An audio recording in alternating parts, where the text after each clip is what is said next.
Hey guys, KangaskKid18 here, and today I'm back with a video that's been a long time coming. We're gonna look at 10 Generation 4 Pokemon that, at one time or another, changed their shiny coloration. As the graphics got better in Diamond, Pearl, and Platinum, the Pokemon Company became more consistent with their shiny colorations. And yet there are a surprising amount of shiny changes, even if they're a little more subtle this time around. So let's get started with the number 1 spot on our list, Torterra. Torterra is one of those Pokemon that I just love. I'd chosen the water starter in each previous generation, but Torterra had me rethinking my choice a little bit. I still went with Piplup eventually, but damn did I want that awesome prehistoric looking world turtle. Anyway, back in Diamond and Pearl, Torterra had a really cool shiny. A light green shell with turquoise plates and beak, and a yellow underside, which is very reminiscent of shiny Turtwig's colors. But that all changed starting with Heart Gold and Soul Silver, when shiny Torterra changed to better match its shell, and everything became a bright green overall, very much unlike shiny Turtwig. And then with the advent of 3D models in Gen 6 came another, more subtle change. The eyes changed from yellow to deep orange, and the beak no longer has the turquoise tone it once did. And while this is certainly a good-looking shiny, I pine for the days when it looked more like shiny Turtwig. And moving on, we've got the number 2 spot on our list, Hippowdon. But not this Hippowdon, that's male Hippowdon. No, I'm talking about female Hippowdon. In Gens 4 and 5, shiny female Hippowdon looked pretty much the same, turning from a dark gray to a light olive color. But again, their shift to 3D in Gen 6 signaled a shift in its shiny, and for some reason the olive color we saw before got much darker, and I decently like this change. At least the new dark olive color somewhat matches the dark gray of normal female Hippowdon, so all in all, pretty good. And up next, we've got the number 3 spot on our list, it's Drapion. Back in Gens 4 and 5, shiny Drapion had a deep magenta color with bright turquoise highlights, but when Gen 6 rolled around, many shinies found their colors getting lighter and duller, and Drapion may be the most extreme example of this, turning light pink overall, but for some reason keeping the turquoise highlights. And that's not to say the shiny necessarily looks bad, because I don't think it does. I just don't think it looks as good as it used to.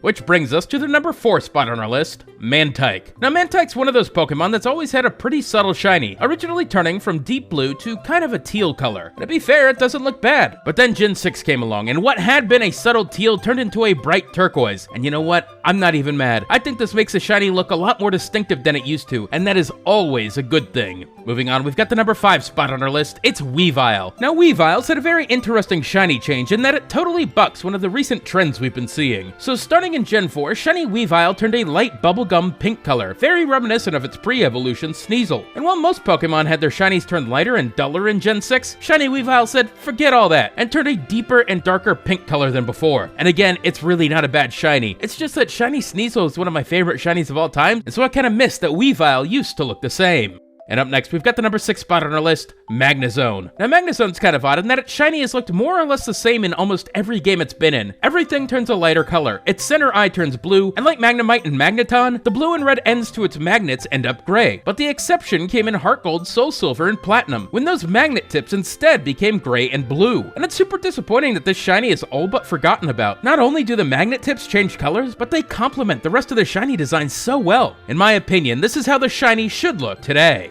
Which brings us to the number 7 spot on our list today, Rhyperior. Now Rhyperior is one of those Pokemon like Weavile, where its shiny bucks that Gen 6 trend we've been seeing. In Gens 4 and 5, shiny Rhyperior turns a pale gray color, with a dull yellow protector. But instead of turning lighter and duller in Gen 6, shiny Rhyperior gets kind of a subtle change, instead turning darker, with its protector turning a more saturated yellow-orange color. And the odd thing is, I'm not sure which shiny I like more. I think each one has its own merits, but this one is the shiny we have today, so I think for now, let's stick with that.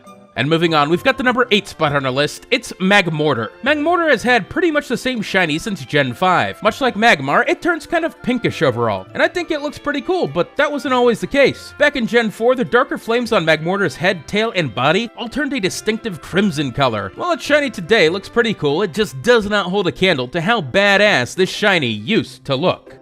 Up next, we've got the number 9 spot on our list today, it's Chrislia. Now Chrislia has had pretty much the same shiny in Gens 4 and 5. Its body turns purple, while its forehead, eyes, arms, and crescents all turn a cool blue color. And in Gen 6 it looked pretty much the same, with the exception that its crescents now turn a distinctive green. And while the green crescents do admittedly look pretty cool, I just think the blue ones look a little better. Still, I think this is a shiny change I can live with.